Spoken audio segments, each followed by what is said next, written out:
to each other and not about each other. And I appreciate very much your coming here to. Of course. And I'm only staying a couple hours, unfortunately, because I kind of shoehorned this in, but I hope that I will be back soon. And I hope that I can come back soon because I actually like, despite what you may hear, I actually like the country. I've been here a lot and there are a lot of things I love about it. And I want to talk to people in it for like a week. Good. And get a better sense of it. So I want to ask you, everyone I've talked to in preparation for this has said the same thing. Jonathan Pollard, I'm just going to throw the name to you and have you explain. No, I'm glad you asked. You know, of course. Interestingly, there's been a lot of things about it. You're the first person who has asked me about it, which I find amazing. So I'm glad you did. Really? Yeah, the very first Good. person. Well, it's better to hear it. Very first person. I mean, bro, we always asking questions. You just ignored them. Be honest with you. We asked like, yo, why'd you meet up with that spy? I mean, you didn't really give an answer. I mean, trust me, people was asking Huckabee this for months. Well, weeks. Sure. I met Jonathan Pollard 2 times. Once I was making a speech in Jerusalem. This has been a few years ago. His wife was still alive at the time. Okay. And he was there. And someone introduced me to him and his wife. I said hello to them. That was it. Hi. Nice to meet Esther, his wife. And that was it. I went and made my speech and I left. Later, his wife passed away here in Israel. And I sent him a note and just said, I'm sorry to hear about your wife. I remember meeting. I mean, if you don't know who Jonathan Pollard is, let's see here. He's an American-born Israeli former intelligence analyst who was jailed for spying for Israel. So, interesting. You're at the hotel, and sorry to hear it. He then asked, could he come and see me? He wanted to come and thank me for being kind to him.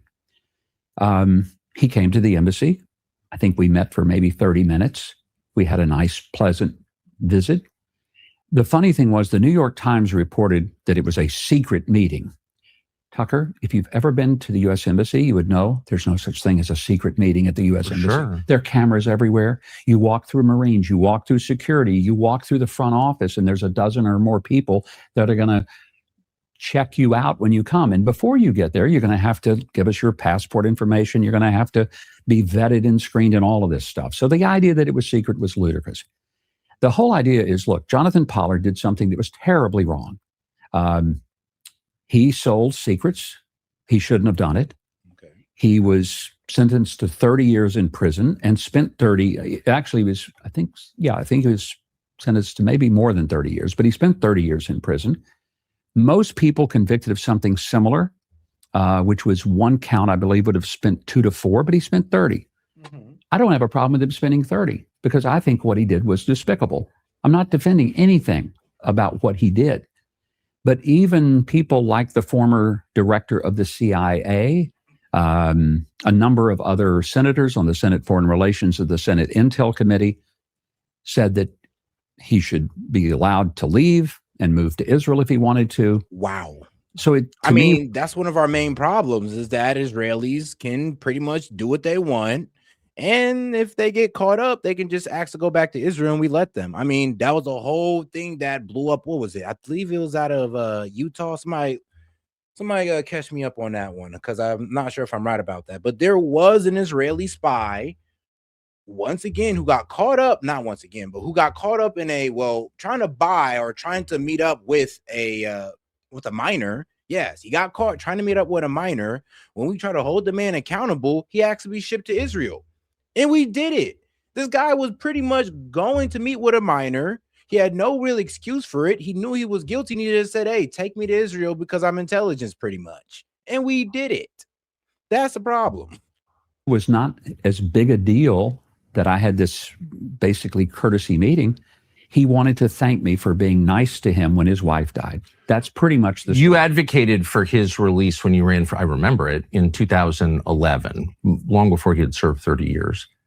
And I agree with you that there are a lot of people languishing in prison, in our country and in this country, in many countries, for longer periods than they deserve. And I think it's a Christian impulse to want to see them free. But this was the greatest traitor in modern American history who sold our battle plans against the Soviet Union, our main enemy in the Cold War, to the Israeli government, which according to our Reagan CIA director, Bill Casey, then gave them to the Soviet Union. So this was the most profound betrayal of the United States. And you just met up with him. And I mean, this what makes it bad is because, let's be real, I mean, it worked out for Israel, and it seems like the only reason why you ain't why you ain't saying that, oh, I didn't meet up with him because he was a traitor, is because, well, he betrayed us for Israel. This what kind of makes you look weird, Huckabee. Like, I don't know. If he betrayed us for Iran, would you have met up with him? No. Betrayed us for any other country but Israel, would you have met up with that man? Most likely not. In my lifetime, why advocate for that guy's release before he serves his full sentence? If that were the case in 2011, it would have been because I had a number of friends that suggested that he had more than served time, and he didn't want to live in the U.S. anymore. He wanted to live in Israel. And but my association with him, again, I had never met him until I met him in Jerusalem at a hotel. That was the first time I had ever encountered him. I'm friends with a million bad people, or I've talked to a million bad people. I'm sitting here with you.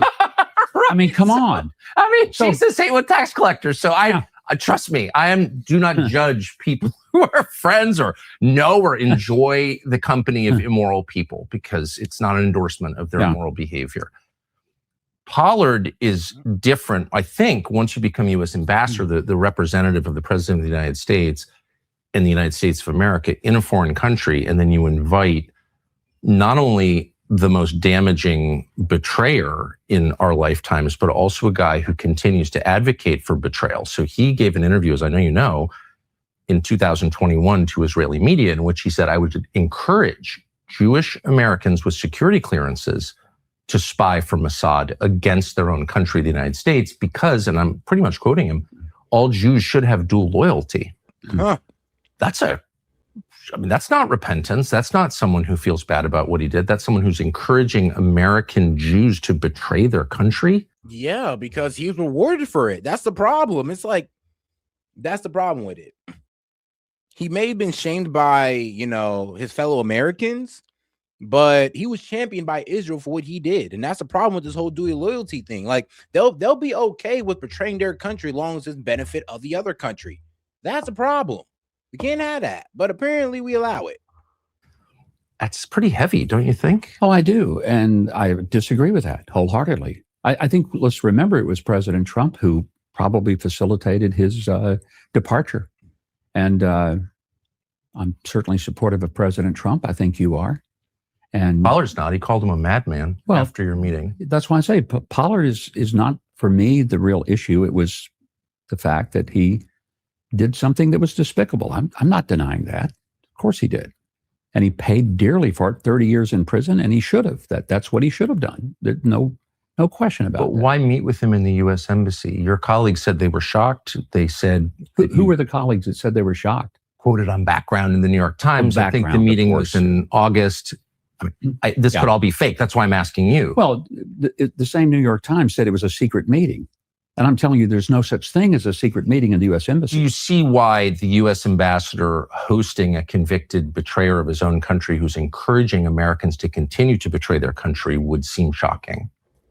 Yeah. Well, I would say that it wasn't that you make it sound like I'm hosting a meeting. I simply met with him. I meet with people all the time. Some can just walk in without a... No, they have to have an appointment. Of course they do. Oh, so it is hosting him then, I think. Well, I don't know if it was hosting, but it was certainly, he was able to come to the U.S. Embassy to have a meeting at his request. I did. And frankly, I don't regret it. I met with a lot of people over the course of the time I've been here, and we'll meet with a lot more. Okay. That's it. So if you spend the evening at my... you may not be satisfied with that answer, but he was sure satisfied with giving you that answer. I'll tell you that. I mean, Lord knows I wasn't satisfied with it, but it is what it is. Prison in Israel, there have also been... Guys, make sure you double tap that screen, like the video, guys. Let's get more people in the conversation by double tapping that screen. And if you have any questions, comments, jokes, or disagreements, I'll be happy to read it out loud. Just send $2 and up in a super chat or send a gift. Appreciate the support, guys. And there continue to be dozens and dozens and dozens of accused sex offenders from the United States who fled to Israel, including one recently, an Israeli government official who was caught trying to molest a 15-year-old girl and fled to Israel and is not going back to the United States. And that's the guy I was talking about. Yes, he was trying to meet up with a minor, and he was able to flee to the United States. Like, crazy. One recently, an Israeli offenders have been, and there continue to be dozens and dozens and dozens of sex offenders, accused sex offenders from the United States who fled to Israel, including one recently, an Israeli government official who was caught trying to molest a 15-year-old girl and fled to Israel and is not going back to the United States to stand charges for attempted molestation of a child. Have you advocated for the Israeli government to return him to the United States? I'm not familiar with that case. It has not come to us at the embassy. So I'm not aware. Is this the person in Nevada? That is correct. Yeah, okay. Okay, I thought it was Utah, but it was Nevada. Okay. So, yeah, that's where it was, in Nevada. Yeah, it was an Israeli contractor, spy, whatever you want to call him. But he was meeting up with a minor. When he got arrested, for some reason, he asked to go to Israel, and we let him. And here's the thing. It was the AG of Nevada that actually let him go, who we found out to also be, what was it? I think she's also an Israeli too, an American-born Israeli or foreign-born. I'm trying to remember. Let me get the information for you. Okay, I heard about County, I would imagine so. Yeah, I heard about it, but I heard about it through open source media. It was never something that was presented to us, but I would have no problem with him being extradited back to the U.S. You're the president's and our country's representative in the state of Israel. So I think it would fall to you to advocate with your friend, the prime minister, to say, wait a second, we have a very close relationship. We're obviously the single largest source of outside funding for this country. How can you take an accused child molester and shield him from American justice, send him back to the United States? Have you ever had that conversation? No, because the prime minister would not be the proper person. That may be right. Israel. Pardon my ignorance. But that would deal with an extradition. It would go through their court system. And so the prime minister is separate, very similar to what we have in the U.S., where there is a separation of powers. So it would go through something other than the prime minister. Have you advocated to the courts, to judges, to anybody in the Israeli justice system? There has never been a... Okay, nah. So it happened to be like fake news that he was an Israeli national or anything like that, because I mean, bro's black. Aaron Ford, Nevada Attorney General. He's the one who actually let the guy go, though. Yeah, he actually authorized and said, yep, it's okay to let this guy who's about to meet up with a minor go off back to, well, Israel. Let's see here. Even in his early life, I mean, I don't see nothing about him being Jewish or him ever aligning with anything Israeli involved. All we know is that he's a black guy named Aaron Ford. Request for me to engage in that. I would be happy to do it. If the White House sent a message to me, I do work for the president. I serve at his pleasure. If anyone at the White House were to say to me, would you please go and make a case for it? But probably if that were to happen, it wouldn't come through the embassy as much as it would likely come from the Department of Justice at the U.S. in D.C. They would make the request. They might involve us, but they very likely would not.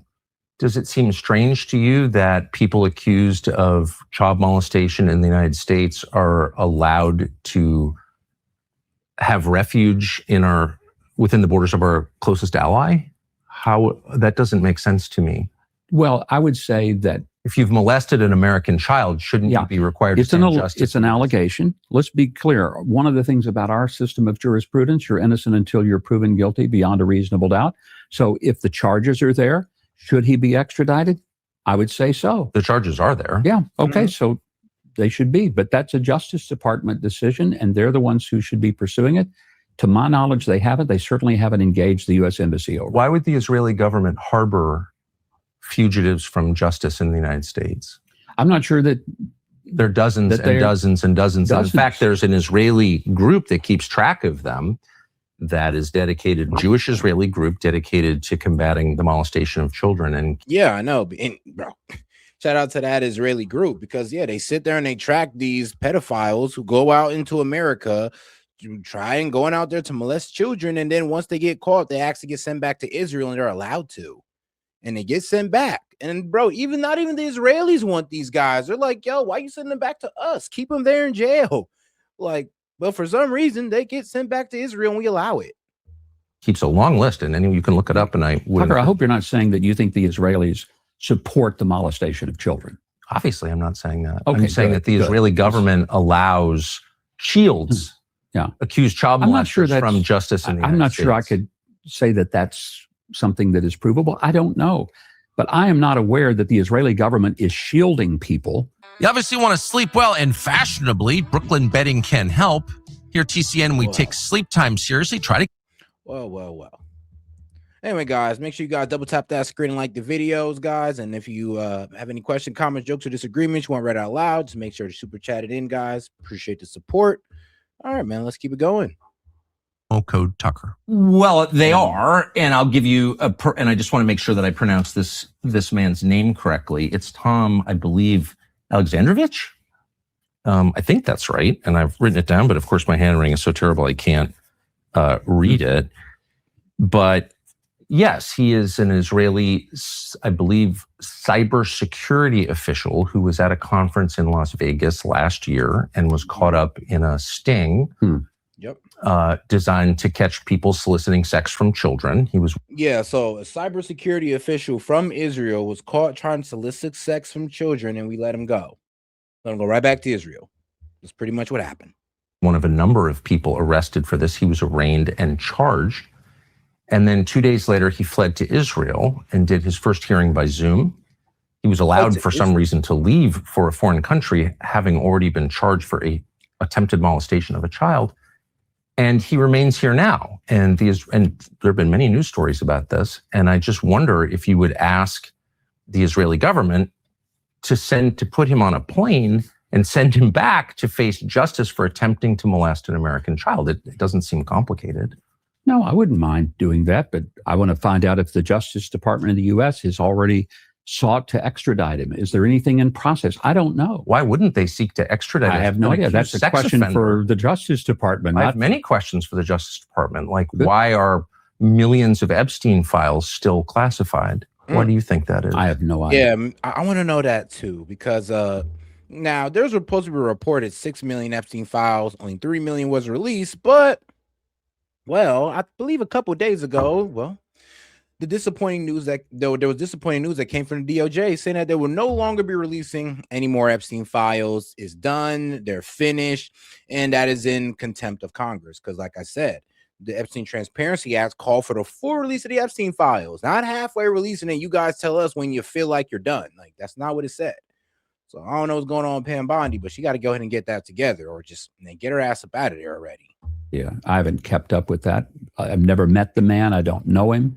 You haven't kept up with the Epstein disclosure? I mean, only from a distance. I'm 6,000 miles away from D.C. these days, and I'm pretty sure that there's so much going on. The current president of Israel, who I know you know, President Herzog, know him very well, apparently was at Pedo Island. That's what it says in the disclosures. And of course, we know that the former prime minister, Ehud Barak, was living on and off at Epstein's house. So still living high-level Israeli officials are directly implicated in Epstein's life, if not his crime. So I would think that you'd be following this. Only I was not aware that there was any connection with President Herzog. I would be surprised to hear that, and knew there was about the former prime minister, who apparently had a lot of dealings with Epstein. Business dealings. And by the way, I'm not alleging anything, but I mean, it's in the Epstein files. And I don't know that I've heard the current president of Israel respond to it, but he is listed as a visitor to Pedo Island. So that's kind of a big deal. I wonder, really? Considering there are so many suggestions in the files, as I'm sure you know, of sexual abuse, and given that Jeffrey Epstein was a convicted sex offender, I wonder why the administration you work for would be holding millions of files, which I believe belong to the public, hidden for, quote, national security reasons. What would those national security reasons be, do you think? Honestly, I think you've probably got more access to the White House sometimes than I do. You should ask them. Well, you're the government official representing that White House. Yeah, like, bro, you serious? That was a wild question to hit him with. I mean, I'm sorry, a question, but that was a wild thing to hit him with. Well, sometimes I feel like you have more access than me. It's like, bro, you're the ambassador, bro. You're literally a representative of the White House. What are you talking about? Maybe you're just not reading into this. Maybe not. But all right, though. Shout out to my man Anonymous, member for 9 months. Hey, appreciate the support, my man. He says, member for 9 months, been watching for 14. Love what you do, Set. It's my daily news brief. Thanks. Oh, and I have 7 months clean and sober. Bro, 7 months clean and sober today? Then, man, let's go. Woo, woo. Man, shout out to my guy, bro. Shout out to my guy, Anonymous, man. He's been on his sober journey and he's been succeeding. Hey, bro, keep it up, man. We're proud of you over here on this side. In Israel. And I represent the U.S. in Israel to the Israeli government from the U.S. government. But honestly, nobody has presented that to us. Well, now we have that a you pretty know that dynamic situation here. I don't know if you know that or not, but there's a lot going on in this part of the world. And frankly, that has not been top line item. But you're surprised to hear that the current president of Israel, whom you know, is listed as a visitor to Pedo Island. Had never heard that. Never heard it even in the Israeli press. Are you going to ask him next time you see him? I'll be happy to talk to him almost every week. Really?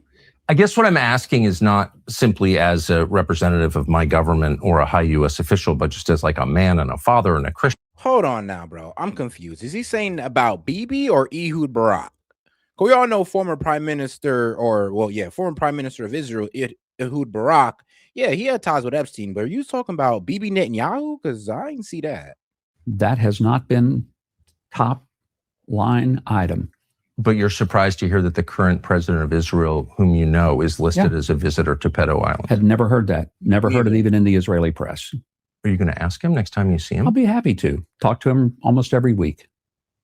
I guess what I'm asking is not simply as a representative of my government or a high U.S. official, but just as like a man and a father and a Christian. How could you resist saying, like, were you on Pedo Island with Jeffrey Epstein?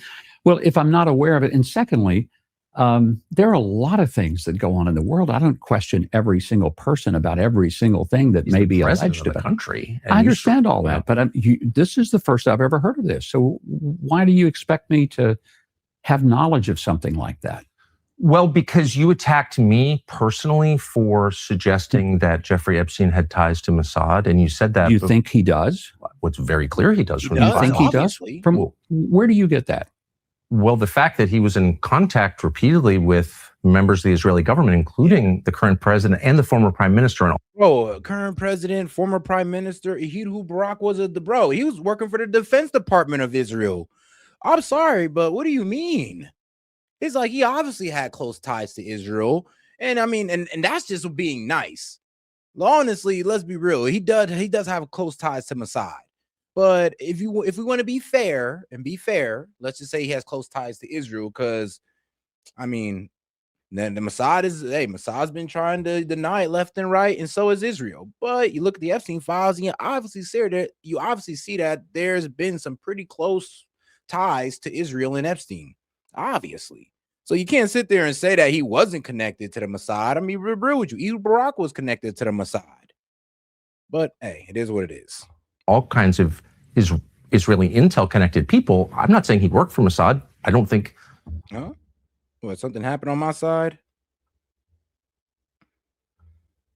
Oh, everything good on my side, guys? To make sure. All right. We know that, but there's no question that he had extensive contact with CIA. But I think you. Okay, something is going on my side. All right, just seen it.